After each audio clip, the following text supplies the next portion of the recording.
Hey there, folks. This is Oisin Foley, and you are listening to the Successful Mentalist podcast. Hello and welcome to the Successful Mentalist podcast. My name is Aidan O'Sullivan and I'm joined by two people in this call today. None other than my co-host and very good friend, Mr. Ashley Green. Hello, lovely people, awesome people all over the world. Every flipping time. Oh, geez.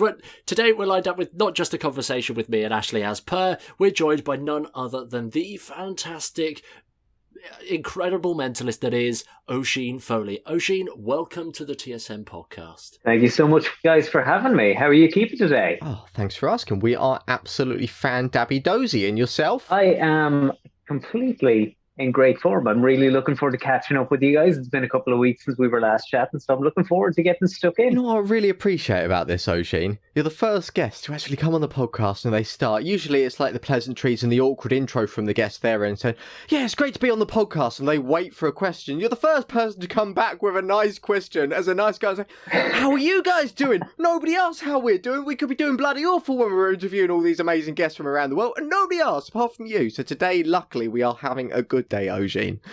Lovely stuff. I'm delighted to hear it, guys. As I say, like, you guys have probably, you've seen me do a little bit in the past. I'm very conversational in my performance and even like in my day-to-day life. I love just chatting to people and getting to know. So it's great to be jumping on board with you guys to have a chat today. 100%. And very quickly before we start today's podcast, can you give us a summary of who you are for the awful, awful people out there who have no idea who Oisin Foley is?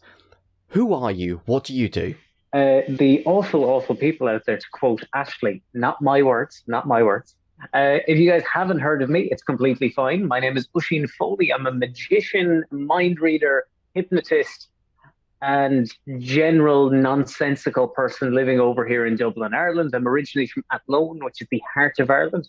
Little known fact about Athlone, it's home to Ireland's oldest established pub, Sean's Bar. And if you're ever back around Athlone or in Ireland, feel free to hit me up. We'll grab a Guinness together, guys. With regards to myself, I have a background in theatre. I did law in university, and I have been doing magic and mentalism for far too long to get a real job at this point. Absolutely love it. Absolutely love it. Well, we've known each other for quite a while now, and well, to be fair, like thinking the first time we actually met, was it Blackpool? First time we met in person was at Blackpool about 3-ish years ago. I know me and Aidan have been chatting a little bit beforehand because of our mutual love of Darren Brown when we were both kind of more active on Instagram. And Ashley, I'd actually been following your career a little bit before that because I was working on some projects and wanted to find some good underground mentalists that I could rip off, cough, cough. Friends and fans. That's the way it is. Friends versus fans over there. Bloody fantastic. Exactly. But look, the reason why we've decided to get you on the podcast today is because you've done some pretty incredible stuff with your career. Namely, so you're now doing a hell of a lot more gigs than the vast majority of performers out there. And in a very, very short space of time, you've been able to drastically increase your fee.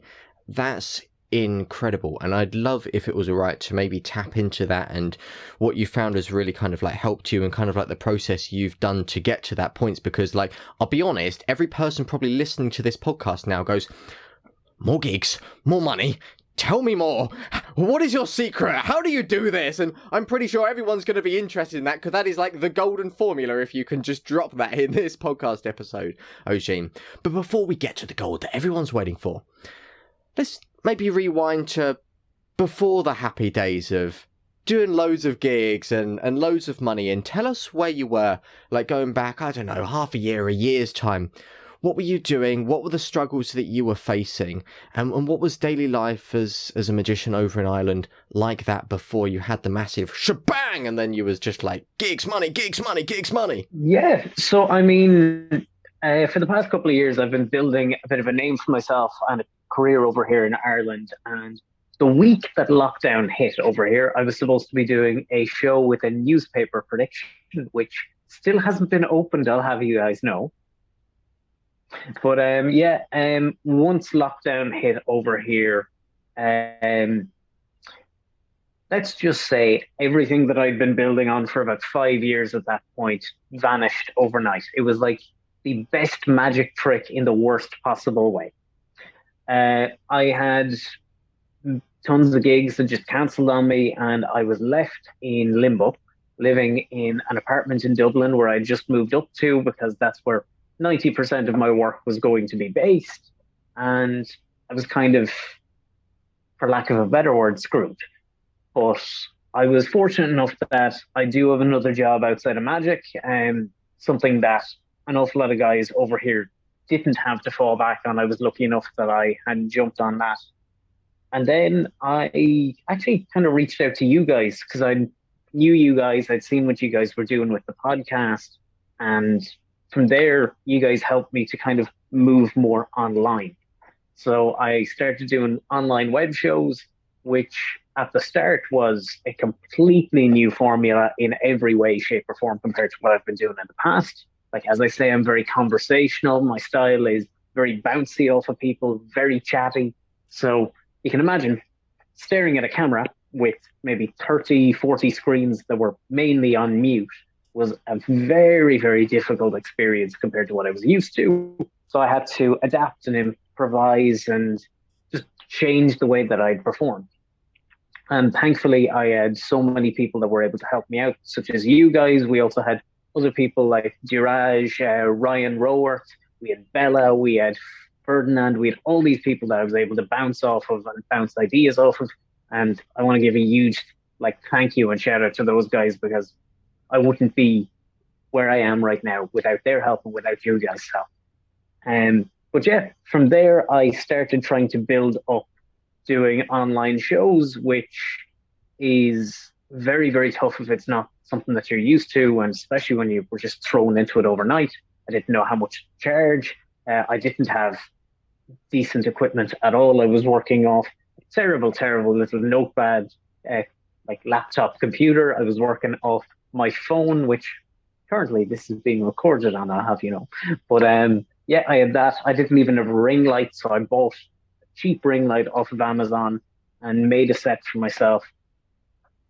Played with so many ideas and just kept plugging away. And over the course of a couple of months, getting used to that, getting used to the new style of performance, constantly adjusting my shows, and then investing in better material as time went on and better props and all that kind of jazzy stuff that people don't really see as expenses until you're thrown into it. I ended up doing quite well. Still wasn't sure how to charge for online shows because over here in Ireland, at least, the kind of consensus at the time up until about last September was everyone charged pennies, to be honest with you. It was a case of there was no one charging decent fees. So to make any money off it, you had to do a lot of shows.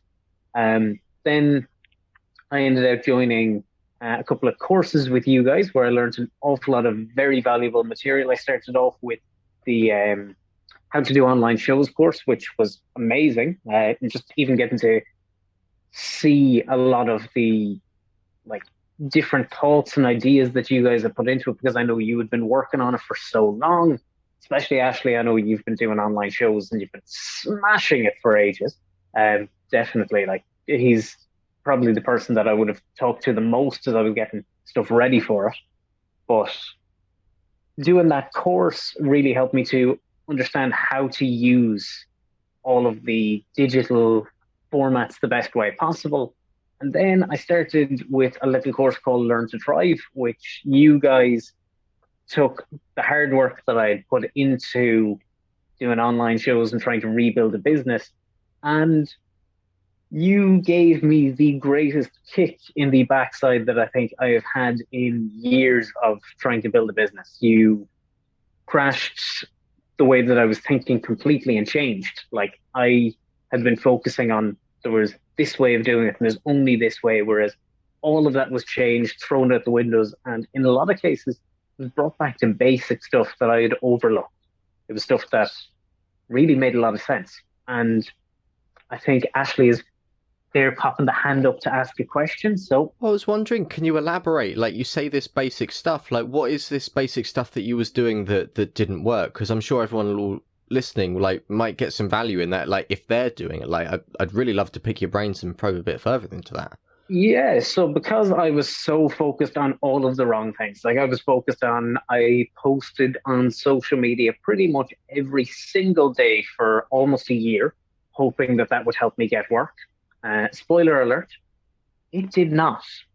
Um, Look, it certainly helped that I had like social proof that people could look at and go, oh, this guy knows what he's doing. He's good in this way. In a lot of cases now, looking back at that stuff, I think it looks very cheap and tacky because of what I've learned since then. But one of the things that we really focused on, which I'm sure Aidan and Ashley will ask me a couple of questions on in a moment, was how we really focused on hammering home the gigs. And something that I never thought to do until the two of you guys just mentioned it was reach out to friends. Just reach out to these people that I built connections with. So I started with lists of old clients that I'm particularly friendly with and got a couple of gigs off of them or got referrals off of them. I moved from there onto clients that I hadn't fully booked gigs with in the past, but we had a decent rapport there. We knew each other, got a couple of things out of there. And then I was very fortunate enough that in college, I made friends with like our student union. So I contacted the guys who were involved in the student union who had contacts at different colleges, and that helped me build up more. I even went into my own office for the real job and just turned around to the sports and social club and said, listen, I'm doing this. You guys can hire me and give me probably more than my month's wages just for doing it on a screen. And yeah, from there, we set a challenge for ourselves, me and Aidan, who was kind of my coach on Learn to Thrive. We set a challenge that we had to get, I think it was 30 gigs to reach what I wanted to, 30 gigs booked in 10 days. And oh my sweet Jesus Christ. It was the toughest 10 days I think I've had in years of doing this. And we came up with a couple of really good ideas and strategies. We put together a live show that I sold tickets to and made a few bob that way. We sent out kind of surveys to people after the show. I brought in some clients that were hemming and hawing about whether they wanted to book me, brought them in and said, oh, come on, you'll see this. It's amazing. And from contacting friends, from contacting previous clients, from doing that show, I think we ended up with, was it 21 or 22 gigs we had booked in 10 days, which still to this day blows my mind. And now, out of those 22 gigs, I think I have completed 13 of them. I have 9 are yet to come in the new year. And I've actually, most of them, I think the guys will be glad to hear this, have upgraded from just web shows to close-up and stage shows for a little bit of extra money when things do eventually open up over here. Such good news. Such good news. Well, this is something that I wanted to quiz you on. Like, there's so much which people can take from that. Like, that's an entire transformation, like, journey which you've gone. And I know there's so many people which are going to be resonating, thinking, oh my gosh, I do post the tricks and I do post a lot on social media. Like, isn't that where the gigs are? And like, you've literally just said that was you, and you decided, no, you actually want to make it easier.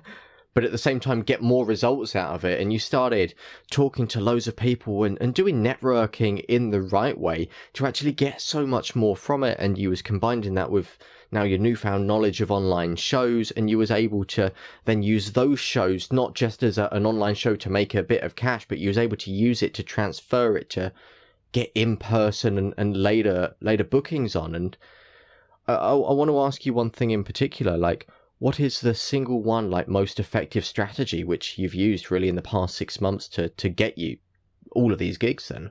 There's two strategies. Number one, which I keep saying to everyone that has asked me since about Learn to Thrive and even like how I've done this, because we've had some people on the course reach out to me. Message people, just network, contact your friends, contact previous clients, contact your cousin, contact your ex-girlfriend's brother's sister's aunt. Contact anyone and everyone who you think can have a gig. But don't do it in oh, I really want a gig out of this. Just reach out to them and chat, because number one, could lead to a gig if there is a gig there. Number two, you're going to be having an interesting conversation with interesting people in most cases, because why would you be friends with these people if they are not interesting people? And number three, and this is the thing that I think a lot of people forget about, is someone might not have a gig for you right now. They might have one in the future. They might know someone who has a gig. They mightn't ever hire you, or they might know anyone that will ever hire you. But at least if you have that conversation, it's a step in the right direction. The other technique, which I really, really, really think is something that I'm going to be following on from for years, even when we're out of this digital virtual show world, is when I have clients who are wondering whether or not they should hire me. I'm going to jump on a Zoom and do a show. I've done mini shows since for 2 or 3 clients at a time, and it kills. Number one, it's practice. It's flight time. The more flight time you get, and I've been saying this for years because previous to Magic, alongside Magic, I worked as a drama teacher for a while. Flight time is what you need to get out there, to get that confidence in you, to get from A to B. And also it means that if you're doing an effect and the SHIT hits the fan, you know how to recover in the future. It gives you everything that you will ever need to know. Do as many gigs as you can. Do them free. Do whatever. But I will be jumping on doing mini virtual shows, 15-minute sets with 2 tricks, if it means that I'm going to push people across the line, which is what it has done for me so far. And definitely 2 techniques that I wouldn't have considered 18 months ago. I think that there's so much in this, and I think when it comes down to it, the overarching theme on all of this stuff, yes, we talk networking a lot, in that, like, everything that we talk about here at TSM, it's networking but done right. We train right near like the Keith Ferrazzi world of things to make sure that we're doing the things in the best possible way. And those who don't know Keith Ferrazzi, he is literally the networking guru of the modern age. He's genius. But the underlying thing behind all of that is that leading with value and actually having these good, genuine, authentic conversations with people, like having these interesting people and stuff.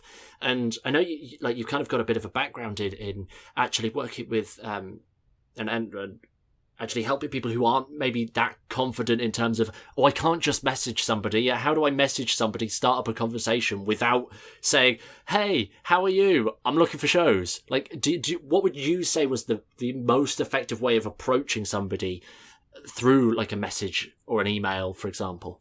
2 completely different techniques. And I think that's something that people need to realize.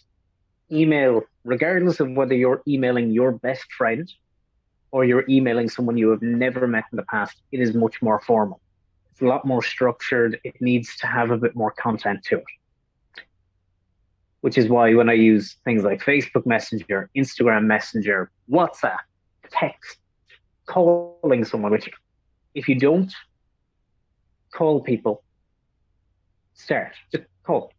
Just get on the phone. I know people hate getting cold calls, but you're not cold calling them. They're your friend or acquaintance or someone that you may have had a conversation with in the past. Call. When you call them, hey, how are you keeping? I was just thinking of you. And we've got an excuse at the moment until things open up from this digital world. This is a line that I've started to use. Hey, how are you keeping? I know things are crazy right now, which is why I've set a challenge for myself and trying to be a better person and reach out to one person each day and see how they're keeping with everything. Number 1, you sound like a lovely person. Number 2, it gets them talking, getting the other person talking at the end of the day. And number 3, it's a conversation. Same thing works in text. Doesn't really work as well in email, but email's a completely different story, and my techniques for email are to start up a conversation. Find something that they've said on their LinkedIn. because if you're emailing someone 9 times out of 10, they're more businessy, and join LinkedIn. But something they've said on LinkedIn or on their social media profile or something you've just seen about them online. Could even be a newspaper article that you've seen about them. Just start that conversation, check in with them. And that gets into the whole leading with value that Aidan was speaking about there a few moments ago. At the end of the day, it's what you make them feel. 100%. And now I know at this point, like, there's people listening to this podcast that me and Aidan have spoken to personally, which have one said, well, there's no gigs out there at the moment. It's really hard to get gigs. No one's booking me, which you've just literally said there are bloody gigs. I mean, I nearly booked 30 in 10 days, so they're clearly out there. Like, the fact that you've done this, like, you're getting in-person and online shows, is fantastic in and of itself. And the other thing, when we say to people, when we really get them on side and tell them about what networking is, they fall into the trap of just, hey, by the way, I'm doing this online show, do you want to come? And it's that copy and paste message which you see goes around a lot of times to, you've probably had one in the past if you're on Facebook, where one of your mates will say, hey, I've just set up this body shop selling page. Hey, I'm just selling these fitness tees. Or you get your bloody magician friend, hey, I'm doing a Zoom magic show, do you want to come? Tickets are £5 or tickets are free. When it's done like that, the reason why people don't get results is because they're not doing what you've said and what we've been preaching for literally the past year. They're not leading with that value. And what they're leading with is just a load of BS and a copy and paste message, and they don't care about the people that they're actually talking to because they're focusing on, I just want to get money. I think for all the people listening to this right now, they can really take it. Like, if me and Aidan are saying it for the past year hasn't been strong enough, take it from Oisin, someone completely different part of the world. Well, not that far from England. Over the water. Ireland. Over the water. He's over the pond. Across the river. But he's saying it, and it works for him. Like, it's literally working. It's getting him gigs. It's getting him more gigs at a higher fee through just talking to people and leading with value. So the crucial moment here is when you reach out to people, you're saying, hey, I was just thinking of you, how are you doing?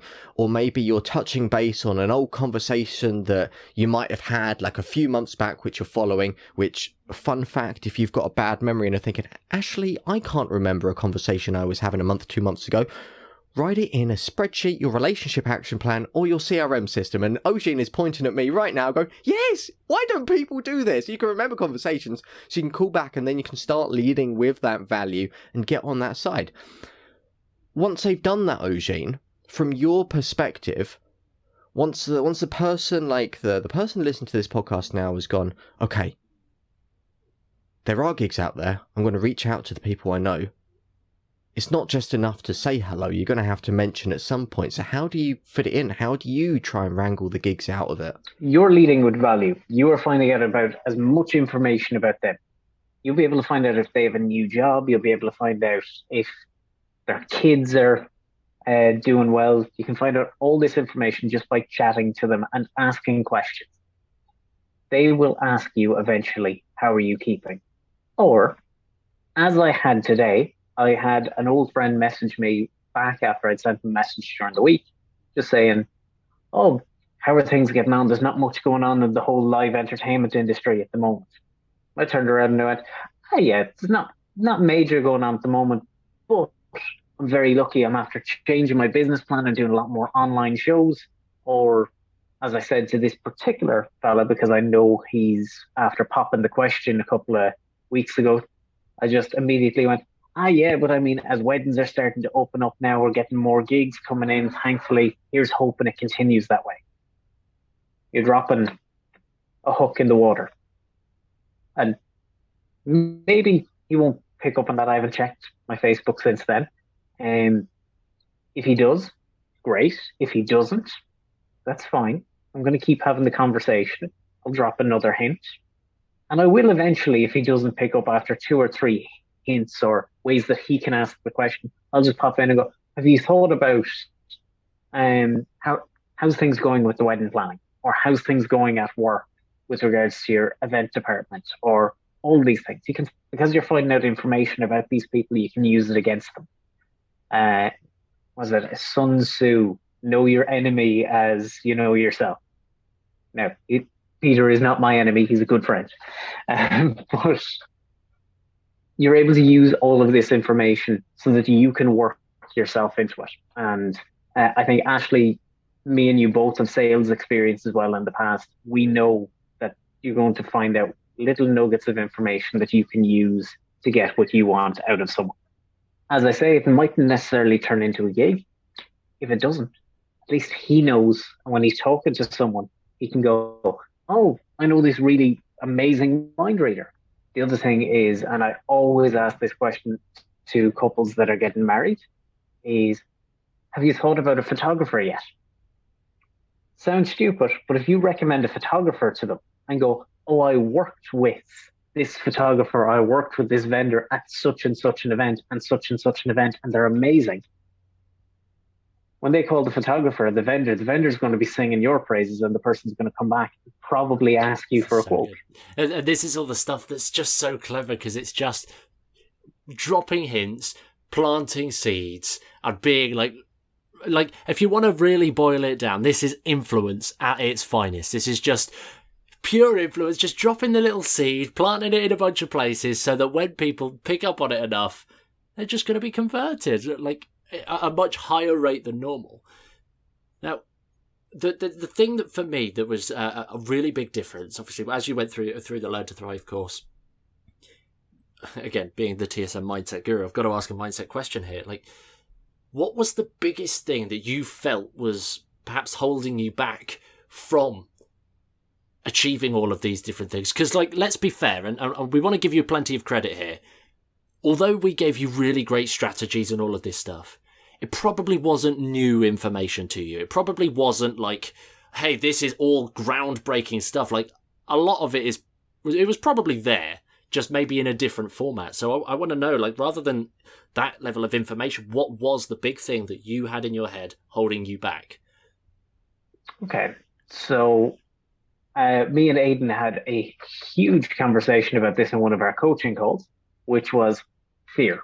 I was terrified for a couple of reasons. Number one, it was after moving up to Dublin, and obviously I'm not sure what the situation is in the UK and across the world, but in Ireland, to rent an apartment, you have to give them the blood of your firstborn child, as long no, you just have to give them a lot of money. So that was a major playing factor, because we'd originally planned that hopefully by the end of the course I'd be in a position to give up my job. Not far off of that, but as Aidan and Ashley are well aware from knowing me personally, my priorities have changed a bit throughout the course, actually, as a result of my mindset changing completely as well. And I've holding on to that for another little while. But the other thing is, I was just terrified of, what if this doesn't work out? What if I can't afford to do these shows? What if at the end of doing all this, nothing comes of it? And Aidan just said, and what if you don't do it? And that gave me kicking the arse. I think that was my fear, and my particular fear of rejection and of things not going right because of my own Freudian issues, which you can see Aidan's just taking out the notebook there now for you guys who can't see. But no, like, because of my own kind of issues and stuff like that, I was terrified to take a proper jump at things, especially when everything had gone so wrong after me already taking what I perceived to be a big jump. And I also gave myself too much time. And too much time, my friends, is the killer. One of my goals, Aidan turned around to me and went, no, that time period's way off. And I was like, oh, wow, so I have to push it out further? And he just looked at me with confusion and said, no, Jesus, you're giving yourself too much time. You're giving yourself time that you can mess it up. You're giving yourself time that you can chicken out. You're giving it time that all of these things that you've been working for might not end up going as planned. So that goal, we've taken 2 years, I think it was, off that goal. And we're about 40% of the way there now in the 4 months since me and Aidan had that conversation. That's incredible. It's a true definition of Parkinson's law. Like the task or the project will expand to the amount of time you allocate for it. And again, it was one of those situations like where one of the things that we explored in Learn to Thrive was that goal setting and making sure that you've got some targets and things to aim for. And again, correct me if I'm wrong, Ashley, but I think pretty much everyone that we spoke to, especially through the early stages of the course, has gone on and set some goals that were wildly ambitious, which is fantastic because no goal is too ambitious, but they're all really far out, weren't they? It was like a really jarring concept to see. Yeah. You know, I think really you've hit it on the head there, Oisin. Like, people in magic in general always have these ideas, these goals. It's like, yeah, I'm going to put on a stage show. I'm going to do this. I'm going to be full-time. I'm going to get on telly. And they put these goals miles out. And let's be honest, it's because the only reason they're doing that is they're just not confident in themselves. They're fully capable. Most magicians out there have the skill set to do it. Like, I don't doubt anyone. Like, the vast majority of people out there are more than competent to get on telly. It's just they don't think it's possible, so they don't pursue it. And because they put these timescales so far away, it's one, easy to forget about, and two, it's easy to get distracted off course. And like you've said there, Aidan, raisin, like you said, they're raisin. I thought you called it a raisin. Yeah. There you go. But it's easy to chicken out, and I think this was Elon Musk that famously said this. But yeah, this is something that Elon does. Is he frequently sets out like these 10-year goals, and again, your timescales were way off, but like he sets out these 10-year goals, and then thinks like, what would it take to achieve these massive, ambitious 10-year goals in 6 months? And they work to try and make that happen because it carves out what is essential, what is the most important thing to be doing, and again, that like it just shows. Well, you start focusing on your highest leverage tasks, and if you don't reach your goal, like I'm sure you'll agree, Oisin, you're way more ahead than where you would have been if you was chasing a goal that's like 3 years down the line. Well, so obviously we looked at this whole aspect of basically getting you out of your own way. Like, this is something that I think pretty much everyone has had some element of, and will always have an element of. There'll always be that thing there, because at the end of the day, it's one of those situations of, if you think you know everything, you do. But if you like, because you never know what you don't actually know. And again, Ashley, you mentioned there, like, most people have common sense. Well, we ran a live course a while back, Oisin, and we called it the Return to Live Entertainment, and we was helping people with this networking process to get them actively now getting ready and jumping back into this as the world was opening up for live gig. And what was the one piece of feedback that we got, Ashley? Or the main angle? It was literally that people knew this stuff already. People knew what they had to do. They literally needed that one little nudge of like, do it a bit different and it'll be fine. Implementation. So, Oisin, I want to ask you now, other than having literally me flipping every week, handing down your back of your neck, chasing you for progress updates and everything, how can people start implementing more of the stuff that they learn, or actually taking action on the right things in their entertainment business? Get your ego and throw it in the bin bag.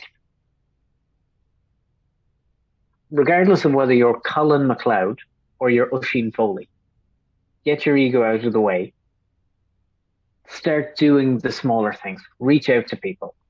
As I said earlier, worst case scenario, you're going to have an interesting conversation with interesting people. Best case scenario, that's one more step up that ladder of ambition that you set for yourself. That's the one thing that I will say to each and every person going forward. I know for us, like this, it's one of the reasons that we've set up like the Get Shit Done hour in the TSM network now. Like, it's every week we've got that 1 hour carved out to actually go and do the most important things in your entertainment business. But we've spoken about like actually carving that time, like getting this stuff done countless times. What was your experience in finding out what your most important tasks were? Because we could talk about high leverage tasks and picking what's essential and your one things here, there, and every day of the week. There's books on it. We could chat about that for ages. But how did you find the experience of navigating through to find out your high leverage, your essential things? I tried everything that was recommended to me by not just you guys, but by seasoned pros in the business, by people who knew nothing about our industry but know enough about their own businesses. And as I referred to earlier on, me and Ashley both come from sales backgrounds. So I asked the top salespeople that I was working with in my company, how the hell do you convert more sales? How the hell do you talk to more clients? And I did those things. And I found what worked for me. What's going to work for me probably won't work for each and every person out there. But if any of you are anyways similar to me, and what I mean by that is are interested in music, comedy, and conversation, you're going to be fine. Just chat to people. If you're not interested in those things, God help you, because you're going to have to talk to Aidan, Ashley, seasoned pros, people who know enough about their own business, and the top salespeople that you're ever going to come across. Another thing that I've done is when I called broadband providers, when we were changing broadband, is I asked the sales people that I was speaking to on the phone, what's the number one tip that they use to get people talking on the phone? Sounds stupid, but like my job is in a call center. So if I have an interesting conversation with someone in the day, it makes my day that little bit better. So have that conversation with broadband provider people. You're only keeping them on the line for another 2 minutes anyway. I'm not gonna lie. That's bloody fantastic. Like, we're all up for learning, but you take learning to the next level, Oisin. Learning in everyday life. Always an opportunity to grab something from this person, but that's all what it's all about. Like, everything boils down to just looking for opportunities and following through with that opportunity. And when your mind's in the right place, you're able to see it better. But there is a big problem that comes up with this, and a few reasons why people won't take action on what you've said there, and there'll be a few hesitations, is that especially in our industry, I come across a lot of people that don't want to work on this stuff or have trouble working on this stuff. Like, magicians are always up for spending hundreds of pounds on the latest magic tricks, thousands of pounds on the latest electronics, tens and hundreds of thousands on the latest illusion boxes. But when it comes to maybe business courses or something to improve your health, for example, people just kind of poo-poo it and go, no, I don't need that. I don't have the money. I don't have the money, yet I can afford £1,000 for a Labco Mindbuster pad that duplicates something when you could just use a double lift. Why do you think that is such a big problem within our industry and people don't want to pay to learn to develop their skills? Because we all think the exact next trick that we're going to buy is going to bring us exactly everything that we want in our business. It's a short answer, but it's true. I'm guilty of it. I've a mountain full of complete and utter horse crap in the room next to me. All stuff that I'm like currently watching and learning and all that. But at the same time, about 4 years ago, in my local magic society over here, and by local, I think there's only 3 on the island of Ireland, the Society of Irish Magicians, I'm committee member and council member, so if you're ever over in Ireland, as I say, hit me up. We'll bring you down for a few beers. But I got chatting to some people who were very, very interesting, who told me, number one, with regards to tricks, to stop buying the next big thing that comes out and to go back and buy Tarbell, buy the Jinx, buy Syzygy, which, guys, if you haven't already, worth the investment. Yeah. Buy the old magic books, because 9 times out of 10, what you're going to see in there is stuff that is going to be released in the next 2 or 3 years, all over again by someone who, in most cases, will credit it properly. In some cases, won't credit it and will think they invented it themselves. But that's a different story for a different day. And then start investing your money into business books and how to win friends and influence people. 48 Laws of Power, terrific book. Terrific book. Richest Man in Babylon. Great recommendation that Aidan gave me throughout. Oh, it's going to annoy me. I feel like you're going to skate Mr. Kaufman here. It is. It's Scott Barry Kaufman. The Transcend. wonderful Transcend. Oh, it's not a business book. It's a mindset book. But by God, has changing my mindset changed my business. Then again, out of those books, I don't think any of them is necessarily a business book. Speaking of business books, the one that I'm reading at the moment is one that some people, because of kind of what's been going on in the news, might necessarily agree that they're a good business. But Equity for Punks, it's written by the guys that formed Brewdog. Amazing book. Read as much as you can. You're not going to agree with everything, but whatever you do agree with, take it and try it. Whatever you don't agree with, take it and try it. Whatever you somewhat agree with, take it and try it. So important. And I'm glad you're saying books as well, because there's this whole, in the world of like writing and everything, there's this whole secret thing of like, oh, where do you hide your secrets? Oh, I'm not hiding them. I just put them in books. Like, this is a common, like, an in-joke for a lot of authors. They hide their best secrets in books. And again, as you can tell, that's why I'm hugely, like, a massive fan. And again, Oisin, literally next week, I'm going away for a couple of weeks, like, on holiday. I'm taking Transcend with me again to just cover it, because, like, it is one of those books that you just come back to time and time again. Absolutely love it. Definitely. Books is the way to go. Stop investing yourself in whatever a certain illusion magic company recommends. I've been guilty. I've bought so much stuff throughout this lockdown, mainly out of boredom rather than anything, and out of what I deemed was necessity for social media magic. And it's not. Some great material out there, though, if you are going to look through, but look through and make sure it is very good material. But stop wasting your money on the next big trick. And I know there's going to be some creators that are probably going to hate at me in the comments. If you've got an amazing trick, let me know. I'm probably going to buy it anyway. I'm a hypocrite. Well, I'm glad you picked up on the whole aspect of, like, stop buying the trick, because we literally had an email this morning. I'm not even joking. This morning from an entertainer who has been finding it challenging with the whole world changing backwards and forwards, like most entertainers, in fairness. It just hasn't had the fortune of being able to guide themselves through the right path. And one of the big things that they were struggling with was this whole element of, like, I openly admit I keep buying the next thing and the next latest and greatest thing.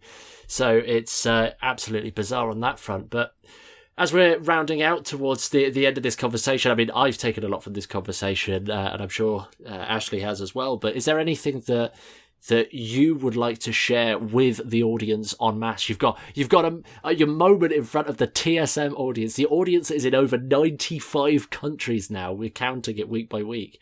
Oisin, what would you like to share with the world? See, now you're just after opening a can of worms. There's so much stuff I can say to people. I can turn around and say, go and watch Cruella. It's a great movie. It's not. It's got a great soundtrack, but, like, that's beside the point. No, seriously, guys, if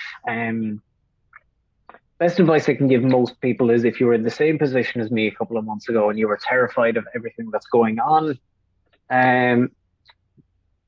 same guy who wrote How to Win Friends and Influence People, Dale Carnegie, he has another book called How to Stop Worrying. Pick that up. That is going to be your Bible if you're someone who is in the same position as myself. That's not the full title, but type in Dale Carnegie Worrying book into Google machine will find it. And if it doesn't, Book Depository will find it, or Amazon. I'm pretty sure they're the same company, though. The other thing is, I know this probably isn't going to go for each and every person that's out there listening to this podcast, but if you're someone who is thinking about joining up to Learn to Thrive, do it. It's changed my life, and I can't appreciate the help that the two guys have given me enough. Like, seriously, between me and the listeners, so guys, fingers in the ears, even though I know you'll be editing this later on. I've got the guys a little something as a thank you for all the work that they've put into me and helped me with over the last couple of months. They're going to be getting it at Blackpool. I'm pretty sure they know what it is already, because I live right across the road from the best beer company in the world. Well, best commercial beer company in the world. If you can't tell a lot about me, guys, I like comedy, music, coffee, beer, magic and mind reading, and talking complete and utter bollocks. This is the first time I've sworn on this conversation, guys, to leave that in. I've spelled things out. But no, seriously, guys.